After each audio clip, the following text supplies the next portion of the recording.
Are y'all ready to go on an expedition? That was a horrible joke. I'm not using that. Take 2 of trying to introduce the premise of this video, where we're going to be breaking down the latest gameplay trailer for Expeditions, a MudRunner game. Now, recently, another trailer dropped showing a lot more detail about what we can actually expect from gameplay, and we're going to tear it apart in this video and also do a little bit of a deep dive on some of the areas of the trailer that I found particularly interesting. And of course, the comments are open for y'all to share all of your favorite moments from this particular trailer with me in the comments as well, and let me know exactly what y'all are excited about. And we're actually going to start with one of my personal favorite moments from the trailer, which was this. Now, these deployable bridges are being shown more and more, and we actually saw them used in the preview gameplay that is also available to watch on my channel if y'all missed that. But these deployable bridges have me really excited because they actually create a whole new dynamic as opposed to what we've seen in the past, and I'm sure that they will be incorporated into the map design in some way as well. But we'll just have to wait and see how that all pans out. Now, I'm sure that you'll have to essentially purchase these bridges as, usable add-ons, or rather upgrades for your expedition itself. So, because obviously the more you invest into your expedition, the more likely you are to have better gear to be able to complete it. And in this trailer, but also in the preview gameplay, honestly, we've seen those deployable bridges used on the sides of cliffs. We've seen them used over bodies of water. We've seen them used we've seen them used to connect different mountain sections to one another. And honestly, I feel like there's so much that we will be able to do with them just functionally as a player that to me, it's honestly one of the most exciting add-ons to the entire game. And now, just to be completely clear, modders in SnowRunner have implemented similar features and also have used bridge layer style trucks to do so. However, a lot of the coding seemed to prove particularly difficult and also created some instabilities in multiplayer in particular. So it's clear that there is something within the framework that these games run off of that makes these bridge layers or independent bridge surfaces or deployable surfaces a little tricky for the engine or the game engine to interface with. And whether that's directly a game engine related concern or if it's something else entirely, I have absolutely no idea.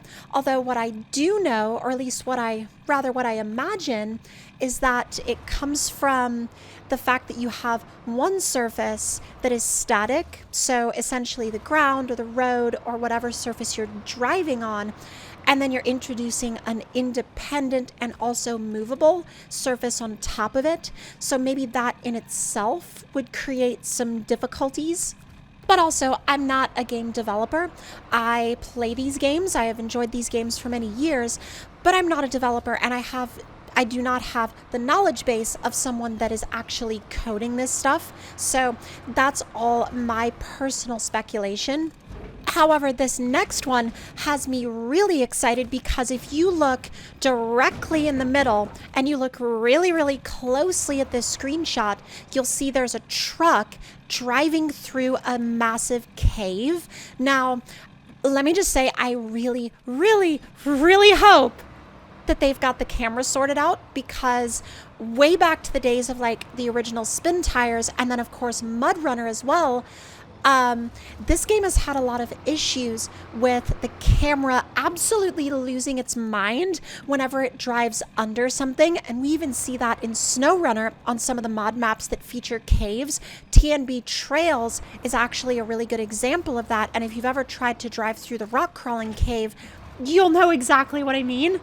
Because again, the camera literally just loses its mind and freaks out, and literally it doesn't even put it in one spot. It moves all over the place and kind of flaps the camera up and down when you're in the third person view. And so the only reliable way that I have found to drive under things or through cave or tunnel-like structures in these games is to just go into first-person view and just not use the third-person view at all. So they'll have to get something figured out in terms of that third-person view. Otherwise, it's just honestly not going to work. Now here we get a little bit of a look at what it will look like when you unlock upgrades, or rather when you find them throughout the game world. And this honestly looks very similar to SnowRunner. This in particular says the most to me about it being like, you know, rolled over game dynamics. And that's not necessarily to say that it's bad.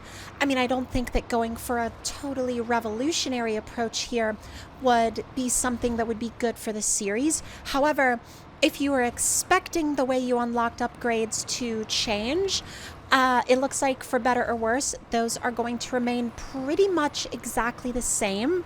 Now, the next shot that we're going to show actually shows an ANK driving through one of the game worlds past like a massive face in a rock wall. And if you look at the ANK, it actually has some interesting upgrades apart from obviously the full cage around the cab and then extending into the bumper, but it has a little bit more in terms of bed add-ons as well, it seems. And we also can't talk about this trailer without talking about how many times they make sure to mention that we can apparently use our portable winch anchors to rappel down cliffs now. And I'm not sure who decided that rappelling down cliffs was a particular marketing note that they wanted to hit on over and over and over. But they are absolutely hitting on it a lot. And I feel like this is a funny one because I've done similar things to that with winches in SnowRunner, and there's always been a little bit of an uproar from people that always say, that's not realistic, that's not realistic. And yet here's the developers promoting it in a trailer for their next game? Huh. And speaking of new gear, take a look at some of the gear that we see in this shot, especially on the back of the ANK. Now, I'm not entirely sure if that is a fuel add-on or something else entirely, but it's definitely an interesting way to have it on the on the truck there, because you would almost wonder why they would have all of that extra frame space, because it seems like they wasted a lot of space there. It's almost like they could have added something else. But who knows, maybe they didn't have the budget for it on that particular expedition, or maybe there just wasn't actually room for it, like in a technical sense.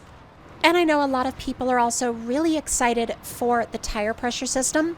And honestly, after having spent time with the preview of the game, I have played it and I have used the tire pressure system. And honestly, I just want it to get added to SnowRunner, because it helps so much, and it feels like a dynamic that should have always been in the game from the get-go. And it always baffles me why this wasn't a feature like right off the bat, because deflating and reinflating your tires depending on what kind of terrain you're on is just kind of a basic practice of off-roading anyway. And it baffles me that it's taken them this long in terms of different stages of this series in order to add that as like just a mainstay feature. Now, it is worth noting though that the original spin tires did have tire pressure adjustability. However, it was implemented a little differently. And of course, it makes sense that it was implemented a little differently because the original spin tires, I mean, we're talking about a much older game here. So it makes total sense that it was implemented in a different way. But on the other side of that, it's just kind of one of those things that sticks with me about how the original had that feature, and then we went multiple games with no mention of adjustable tire pressure whatsoever, and then it returns here in Expeditions, which is like, it's not a bad thing. It's just interesting to me that it's been absent for that long, especially being so highly requested by the community. And next up, we're going to take a look at what a typical Expedition selection screen is going to look like. And to be honest, it looks a little busy at first, and it's definitely a lot of information. And so I can completely understand if you're looking at this and you're thinking to yourself, that's a lot of information and I don't know what to do with all of it.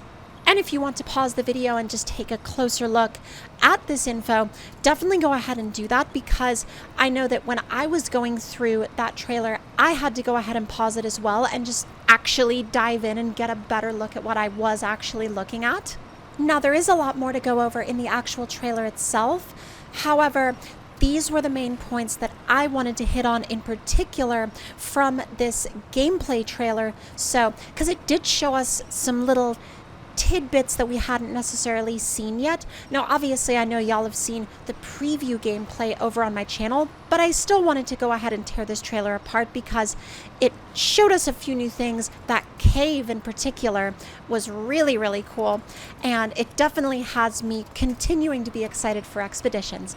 But that's going to do it for this one, y'all, and I will see y'all next time.